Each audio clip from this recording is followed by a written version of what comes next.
নতুন ব্লগে সবাইকে ওয়েলকাম। আজকের দিনটা হতে চলেছে একদম অন্যরকম। সকাল সকাল আমার আজকে ট্রেনিং আছে, অফিসে পৌঁছতে হতো 7:30টার মধ্যে। বেরিয়ে পড়ে সকাল থেকে। ওয়েদারটাও আজকে অসাধারণ, আর বছরের প্রথম বৃষ্টিটা খুব ঝেপেই হচ্ছিল, কিন্তু যতক্ষণে পৌঁছলাম বৃষ্টি থেমে গেছিল। ট্রেনিং হয়ে গেছে, সেটা তো রেকর্ড করা যায় না অফিসে কিছু।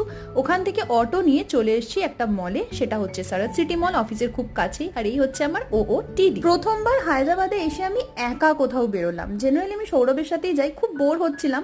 বেসিক্যালি কেনার ছিল একটা গিফট আমার ফ্রেন্ডের জন্য, তার সাথে আজকে দেখা করব। আমার পুনের ফ্রেন্ড, আমার প্রথম অফিসের কালিগ।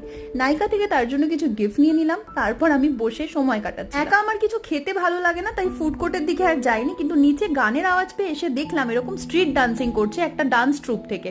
ভীষণ ভালো লাগলো। আর তারপর সেখান থেকে চলে গেছিলাম বন্ধুর সঙ্গে দেখা করতে সামনের একটা ক্যাফেতে। ভীষণ সুন্দর ক্যাফেটা, আর দিনটাও খুব ভালো কাটলো। ব্লগটা তোমাদের কেমন লাগলো? ভালো লাগলে সাবস্ক্রাইব।